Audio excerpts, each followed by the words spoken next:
Hello and welcome to the INDYCAR Debrief, where we're taking you inside the 2021 NTT INDYCAR Series. I'm Jen Horsey with co-hosts Conor, Daly, and Laurence Foster.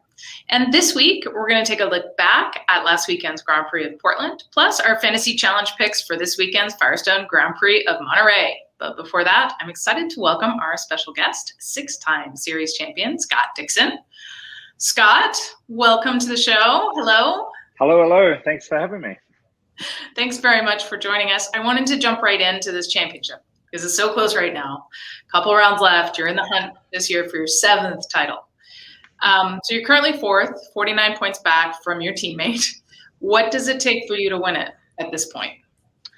Probably a couple of wins. You know, it's been an interesting season, just a very blah one, I guess, for us. You know, kind of any which way you could have it kind of roll a little bit would have helped in definitely a few different scenarios. And you know, I think Indy for us was definitely the big bummer, and it's a huge loss of points. You know, I think even to Alex, you know, that's 60 points we lost to him in that one race. You know, so it's tough. You know, it's been an interesting season for us, but on the other hand, it's been a fantastic season for us, especially as a whole for Ganassi. Palou and the 10-car group have done a tremendous job and much deserved. And the same with Marcus, you know, with 2 wins. Obviously, some of those come with some, you know, a little bit of luck, but, you know, he's been able to make sure that, you know, when it did roll that way, that they've been able to seal the deal. So, you know, lots of ups and downs, a lot of regulars not kind of in the mix, which is definitely very strange for a year. And obviously it's good to see, you know, Pato and McLaren and them in the fight as well. So, yeah, still there with a chance until we're knocked out of not having a chance. And, you know, we'll keep our head down, keep fighting, and hopefully we can have a smooth weekend in Monterey. Excellent. You've got 6 championships. Do any of them feel more special than others? Like once you've won a championship, isn't it kind of you're done? You've won the championship. You know you can do it. You know that you're the best already. Like how does that evolve as you go for your 2nd, 3rd, 6th, 7th championship? They're like kids, I guess. You love them all equally, but you know, maybe they were achieved in different ways, or you know, they were just different in the way that, you know, you got there. I think the last one is always one that, you know, it feels pretty special. And I think, you know, for me, it was, you know, leading the championship from the start, you know, to the finish, which was a first. I don't know, but the first one in 2003, I think, you know, I never really realized what I'd achieved or what we'd achieved as a team and how we had won that. It was a little bit of luck, and I don't know, but then you've got the Montoya one where we won on a countback, you know, or a tiebreaker. I know Chip was pretty happy about that one. So I don't know. You know, they're all equally as tough, but I think the ones you think about the most are the ones that slipped away. Unfortunately, you know, it's great to have, you know, the 6 amazing championships that I've had with this team, but there's definitely been some very close misses. That you know, I look at the Daria one in 2007, where it came down to, you know, maybe a half cup of fuel that we ran out in the last corner of the last lap of the last race of the season to, you know, to lose that one. So, you know, unfortunately, that's what keeps me up mostly at night. Scott, I have a really interesting question about, I think, this year and how competitive it's been. Obviously, all of us as drivers kind of realize the level of the championship right now is probably, well, all the championships that you've won, you've had to beat some incredibly talented people. But I think now we've got so many cars as well, and even more like bigger grids than we've had in the season. I think when I look back at Portland and you see both you and your teammate flying off the road into turn 1, like trying to take advantage of that first corner, like that's not something that I'm used to seeing like a Scott Dixon do. But is that just because I think you guys realize how important every inch is going to be in this championship and how competitive these fields are right now? Because like that was wild. Like I think every start so far this year, we've seen something crazy happen because everyone is fighting for the smallest of margins. And honestly, it's like it's led to more mistakes than I've seen in, I think, several seasons, especially in turn 1. But yeah, like what is that? Is that kind of where that comes from, or did actually Felix hit you and that's why? I think your last point of that is the accurate point. I think if you look at it, you know, I went back to race control after the race, obviously, to talk about the penalties that were handed out. But I've, you know, also watching it, you know, frame by frame, you can see that I clearly get out of it I put the car mostly on the inside there because Alex didn't fully go to the right, and I thought he was going to at least follow the line. It's at least what I would have done because there's such a clear opening once you get to turn one on the apex side. You can drive right through that, and that's probably what I would have chosen to do. And so I was more worried about Felix or especially Graham actually putting it in there and creating another situation. So I sat there, but you can see as we get closer, I brake quite early. Alex brakes about 5 feet later. Then I get hit by Felix. It actually lifts the rear tires off the ground a bit and then just pushes me through. So it's definitely not what I intended to happen. I think the latter part of I thought we served our penalty once we re-entered the track the appropriate way. I agree, by the way. Four, I agree. 4, 5, 6 spots, and then we got handed another 12-spot penalty. So, definitely not the way you want to start the race. But more importantly, back to the first part of the question, it's intense, man. As you know very well, this season is crazy. Every season, I think, in IndyCar is crazy, but gone are the days of making a mistake in qualifying and you drop 4 or 5 or 6 spots. Now it's 15 or 16. So every little it seems hundreds. We were fighting over it at Portland. It's such a small track and such small differences between teams. And gone are the small teams. Even if you look at a Coin or even your team, they're very well funded. There's not a whole lot of different things you can do to the car. And the engine manufacturers are helping the smaller teams a ton as well. So yeah, it's great to see. 27, 28 car fields right now. And man, they are stacked from the front to the back. So yeah, you're trying to capitalize on any little bit that you can. But great point of how competitive it is right now, and this season is definitely a standout. Do you think as well? I think Ganassi, without a doubt, has ever since the Target era, right? There's been some interesting kind of ups and downs, some different drivers in and out. But now it seems like this lineup with Marcus and with Alex and even Jimmy, like those are like, and Tony, of course, like really just like it. Alex and Marcus have kind of established themselves as like household names almost already, even though they're so young into their IndyCar careers. You guys are without a doubt, I think, in my opinion, like the team to beat every single weekend. If there's a team that has completely dominated sessions, well, it's Ganassi. You know what I mean? So is there something this year that has kind of changed the game for you guys, or is it just business as usual? But because everyone is at probably some of the highest levels that they've been at, has that just brought the team up in general, or is it just kind of business as normal? I think it's business as normal. Obviously, with Marcus spending a few seasons with the team, I think he's been able to kind of really hone in on what works for them and what doesn't. I think gone are the days of them just copying, the 9 or the 10 or whatever. They know what they need, and I think that's really helped Marcus.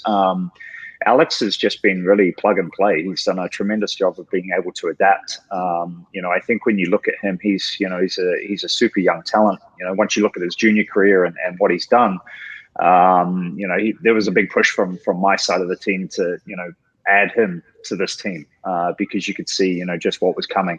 But I think it's for him, I think the level-headedness too that he's had in tough situations, obviously with engine problems or mechanical failures that we've had, or penalties with engine changes and just weird stuff. He's held himself very well and racing like a multiple champion already. So it's been a great part to watch him learn. He definitely asks a lot of questions, which he's never shy to do that. But I think everybody's really comfortable and really open, and that's what it really takes, I think, for a team to win. And even with Jimmy, he's brought a whole lot to the table with, different things that they did from previous years. And, he's a 7-time champion. So, just his work ethic alone, I think, is super important, not for us personally as drivers, but for the whole team and everybody involved, So it's been a real pleasure this year. Everybody gets on really well. Everybody's pushing for the common goal, and that's to win the championship. To have 3 Ganassi cars in the top 5 fighting for a championship is it's been a while, or maybe the first time ever that's happened. So, it's great to be a part of it. Hopefully we can keep the championship at home, coming in a couple of races here. But I don't know. I feel bad for Andretti. I think they've had tremendous speed this year, with 2 or 3 of their cars, and they've had problems and not been able to, emphasize on that. Penske is as strong as always. You guys have been really strong at different circuits throughout the year as well. So, again, it's just once you roll off the truck and maybe the car feels comfortable and you're able to, have a little more ease in being able to knock out those laps consistently, really, helps the weekend, especially these short weekends. I hope next year we get back to proper 3-day weekends. I know there's a lot of people striving for that. The tracks that we go to, I know all the promoters are wanting that back. These 2-day events and single-day events are just completely brutal. And I feel sorry for, rookies and the people like Jimmy Johnson that are trying to learn. You can't even sleep on it. You're bang, bang, bang, and, the weekend's over. So definitely an interesting concept that we have going right now. And some people are making it work and some others aren't. Scott, as you said at the top of the show, your scenario for these last 2 races is pretty simple: win and then win again. If you actually do leave Laguna Seca with, less than a 54-point gap to the points leader, you're still in the chase at Long Beach. Is Long Beach the sort of track where you would want to put on a shootout for the title? And one other question as well, based on the fact that at the moment you are chasing your teammate, how have the engineering debriefs sort of altered over the last couple of races? Are you kind of saying less in the engineering room at the moment? No, it's again, I'll start with the last one. It's been very open, and I think Alex is finding his way of things that he likes, and we're kind of finding some of the separations as well. So, I think the thing with Ganassi, there's no place to hide. Everything is recorded. Everything is, on a central system that, I can go look at their run notes. I can see, what they typed in, what they spoke about. It's just how it's always been. It's an open book, and I think, it's different at other teams possibly, but going in there, and I think if that's how it is, you got to play by the rules, because you're gonna get caught with your pants down if you try to take it any other direction. But yeah, so going back to the other question, I think this West Coast swing is pretty special, and I think Long Beach is probably, if you're going to do a road or street course, is probably the best situation that you can have for a championship finale. It's provides fantastic racing. You always have the opportunity of a late race flip with strategy. You also have that with cautions as well, which I think will keep people on their toes, throughout the event. And hopefully it runs well with attendance and things like that. So yeah, I'm definitely looking forward to it. It's kind of lost a little bit of maybe what we had with the outside chance of double points and things like that. But I think most of the time you don't need it. If you look at past championships, I don't think they would have been altered because of the double points anyway. But yeah, I think Long Beach is the perfect place if you're not going to be on an oval. I think an oval is kind of the perfect scenario for a championship fight. Before you get there, we've got to get through this coming weekend, and we want to put you on the spot and ask you to pick your fantasy picks for this weekend. So the way the picks work for the INDYCAR Fantasy Challenge is you've got the chance to build your dream team. So any 4 drivers, you've got a salary cap of $100 to work with. So spread the wealth throughout the field to pick your top performers. And then for bonus points, we want you to give us your best guess on the podium this weekend. So what are your thoughts? Who are your 4 team players? That's tough. I'm going to go firstly with Conor because he's here. Well, it's bound to happen at some point. Come on, man. Come on. Yeah. It's going to happen. It's going to happen. Be positive. I don't know. Obviously looking at preseason tests, I think it's easy to go with a couple of Palou's been really quick at Monterey and preseason tests that we've had there. So is Joseph. And unfortunately, I know another probably that's blowing my budget here is Herder. He won last time we were there. So yeah, that's my 4. So Conor, Palou, Herda, and Newgarden. Yes, right. Yeah. Very nice. All right. Well, and then if you had to pick a 3 for the podium this coming weekend, who do you think it's going to be? 1, 2, 3. It's going to be me. I have to think that way. Otherwise, it's not going to be good. And then I'm going for Conor because Conor's going to be positive. He's going to have a fantastic weekend, and that's going to come through. And then I'm going to go with a teammate with Palou. Nice. I'll happily take some points away from Palou for you. It's fine. So those are some great suggestions. Thanks very much for joining us. I always like it when the driver picks themselves and puts them first. That's the way it should be. So you have to, right? You have to. You got to be positive. Yep, absolutely. Have a great weekend. Really appreciate you joining us today and taking the time. Thank you guys very much, and see you all soon. Cheers. Thanks, Scott. And if you want to join in and make your choices for the INDYCAR Fantasy Challenge driven by Firestone, you should join the league, fantasy.indycar.com, or through the INDYCAR app. You can make some picks for this weekend, and there are great prizes available for individual weekend wins, even if you haven't been with us for the whole championship so far. So just 2 more races left to go. Lots of exciting stuff. Laurence, walk us through some of the key storylines you're watching. Well, this basically begins and ends with the championship. The penultimate race. This decides who actually goes into the showdown at Long Beach as a title contender. The guy leading the points after his win last weekend, Alex Palou.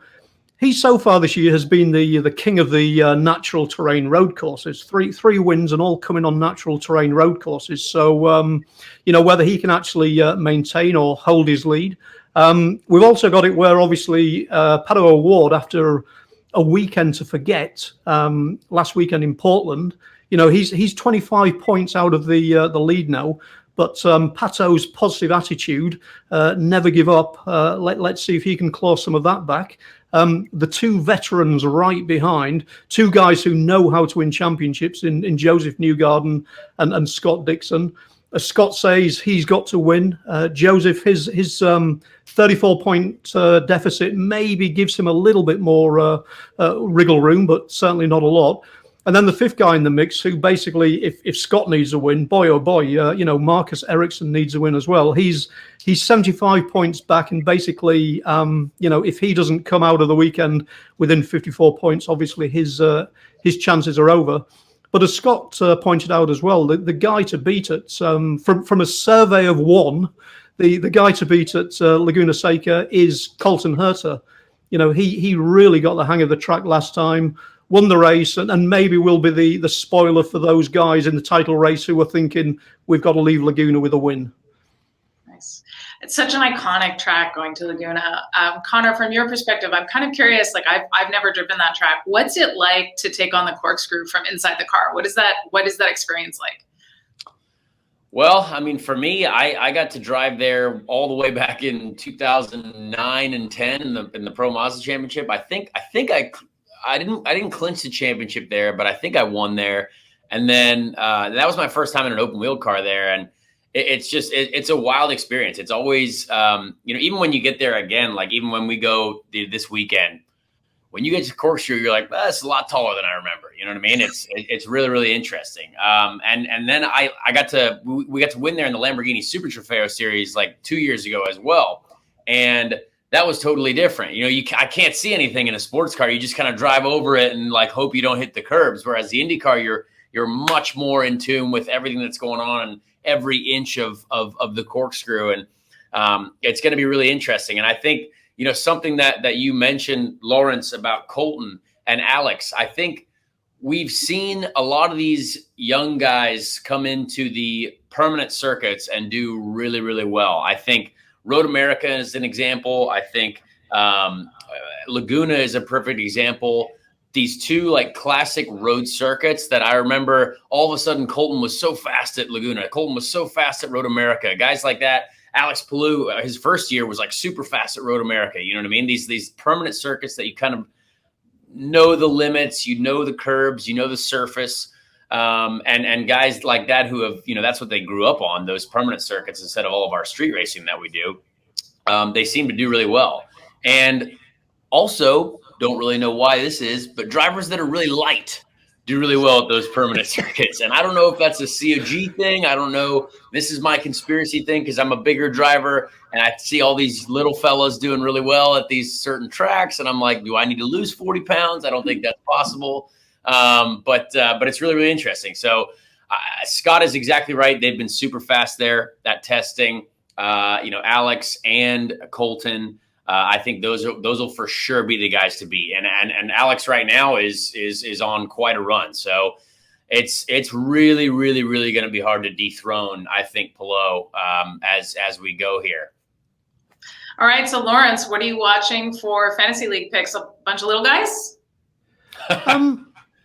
Didn't bring weight into the computer program when we did it, but that is an interesting theory there by Conor.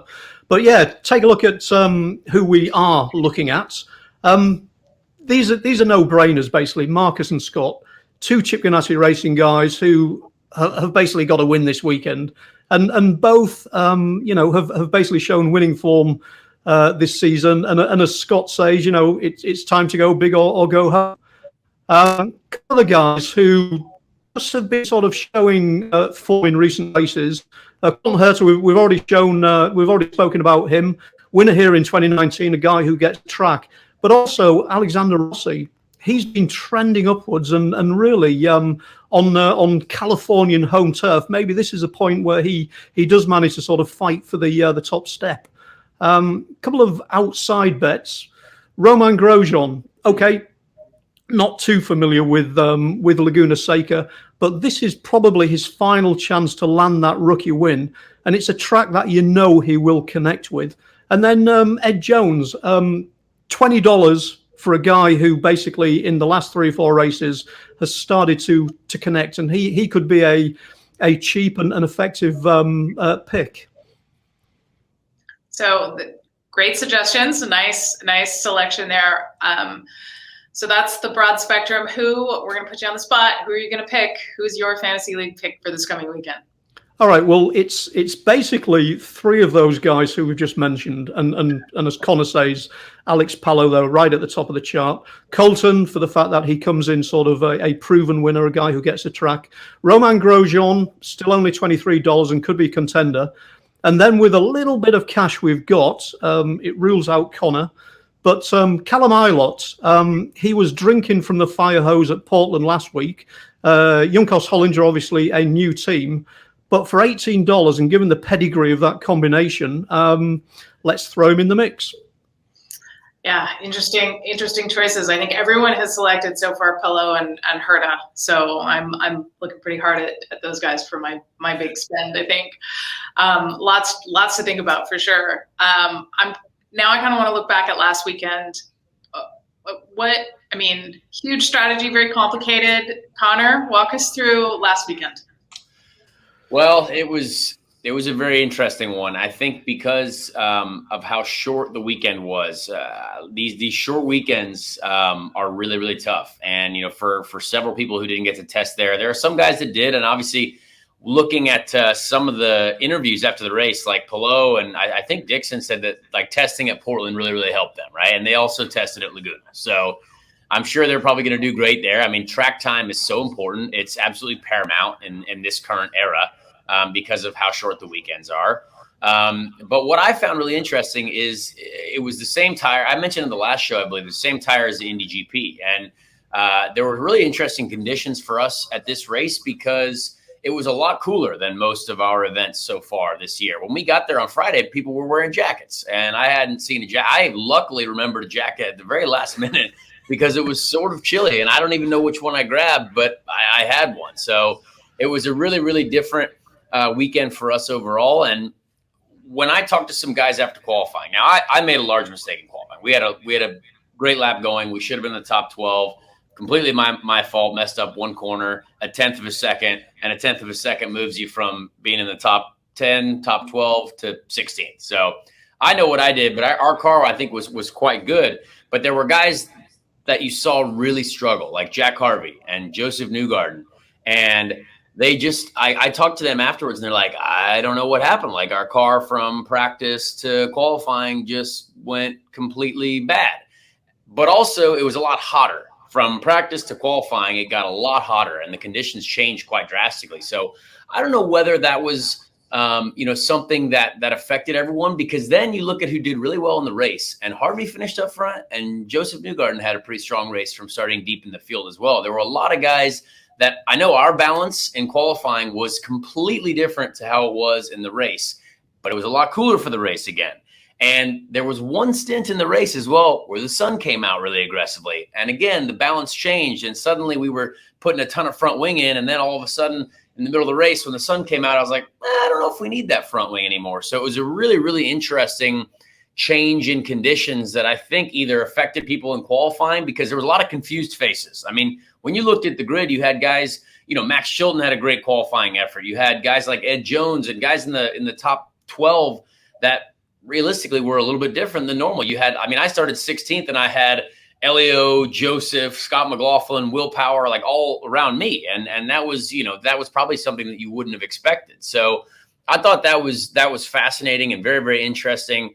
When it came down to the race, I have a lot of questions still about what happened in turn one. I still have no idea why, if we're going to avoid a wreck. I mean, I took the same route that Alex, Scott, and Alex Rossi did as well, because there were two cars barreling into each other next to me, and I literally had nowhere else to go. So if that's the case, I mean, again, they said they lost 5 positions, Scott and Alex. Well, I mean, I only gained 3 like that, but that was because I had passed those guys before I even got to turn 1. So it was like a weird, I think there needs to be some chatter about that, but I still have so many questions, but that made the race really, really different. Obviously it allowed everyone at the back to pit early and get on a bit of a different strategy. And for us, that strategy was working out for like quite a long time. I was behind Rossi for most of the race, and he finished obviously second, I think, or third or something really well.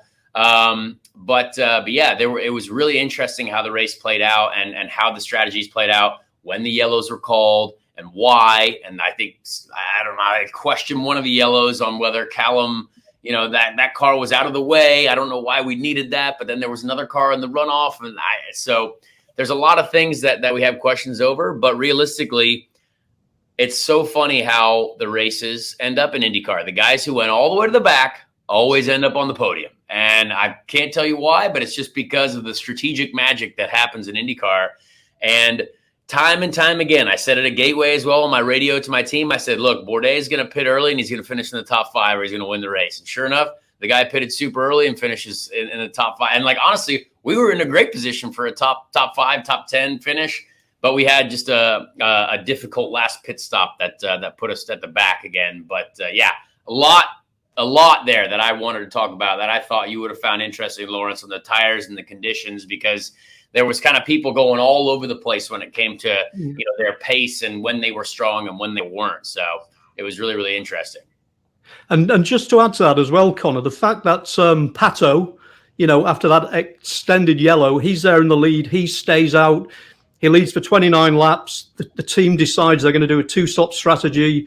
They then suddenly decide to move to a 3-stop strategy. And as you say, with the changing conditions, he suddenly loses the bead on the handling as well. I mean, basically, for a day when it could have all gone right for Pato, it certainly all went wrong.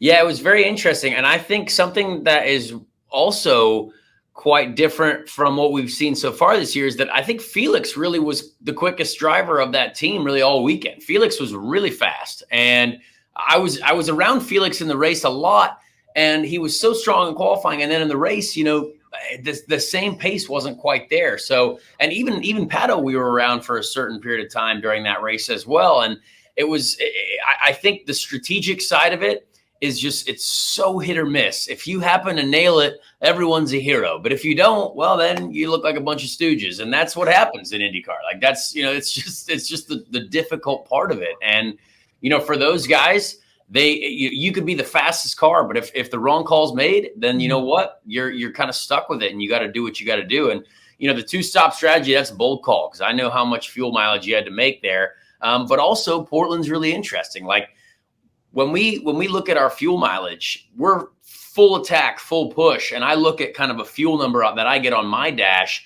and it's much, much easier to make a fuel number than any other track that we've been to.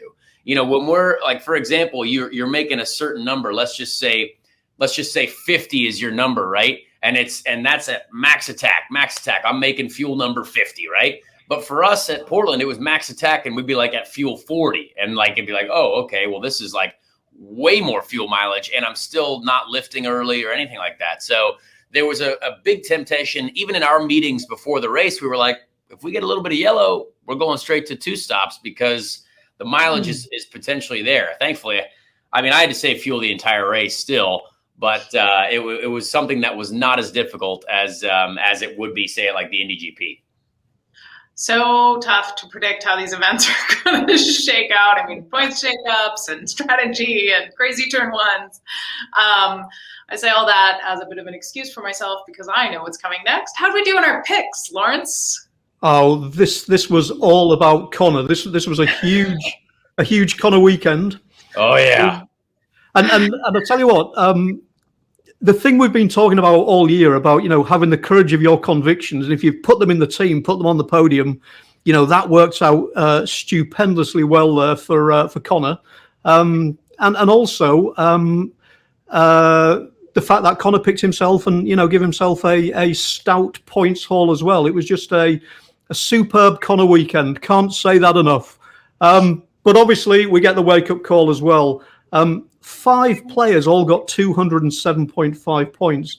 And the amazing thing about that was every single one of them picked the podium correctly, and every single one of them picked 3 out of the top 4. The only thing they couldn't do was a 4 to Scott Dixon, and all of them picked Felix Rosenqvist instead. So, reality check, but Conor, you did well. Thank you. Well, I will tell everyone my secret is that I did pick after qualifying, which I did not know was possible previously, but turns out, everyone, that is in the rules. You can pick after qualifying. So be sure to use your brain and maybe just slide onto the fantasy website right after qualifying. Yeah, exactly. You can actually pick until 15 minutes before the race starts, just to if you want a lot of fun. That's a great strategy for you, Conor, and I think you should just do that and then forget to pick because I feel like I'm still in this, barely. How are we doing in the overall, Laurence? Do you know what? The sad thing is I don't think any of us are going to break 2,000 for the season. In the overall, Kirk Grimsley holds on for a 3rd successive race. We're trailing in the dust, but I think basically, let's see if we can reach 1,900 before the end of the season. I don't know. And I encourage you both to wait till as late as possible to pick and maybe just not get it in on time. And then I have a chance of not losing completely. But yes, all in good fun, lots to think about. And I'm very excited to see what's coming this weekend. Everybody make sure you sign up for the IndyCar Series Fantasy Challenge driven by Firestone. Go to fantasy.indycar.com or join through the IndyCar app. And we'll be back next Thursday for another episode of the INDYCAR Debrief on Racer.com. But before then, be sure to tune in this weekend for all the action from WeatherTech Raceway, Laguna Seca. Starts on Friday with practice on Peacock, and Saturday, practice and qualifying live on Peacock, delayed on NBC, starting at 11:30 p.m. on Eastern Time. And then the big race is on Sunday. Start on Peacock for the warm-up at noon, and then 3 p.m. for the big race. All the action is live on NBC. For Conor, Laurence, and myself, thanks for joining us, and we'll see you next time. Don't forget to like and subscribe to the Racer channel on YouTube or find us wherever you get your podcasts.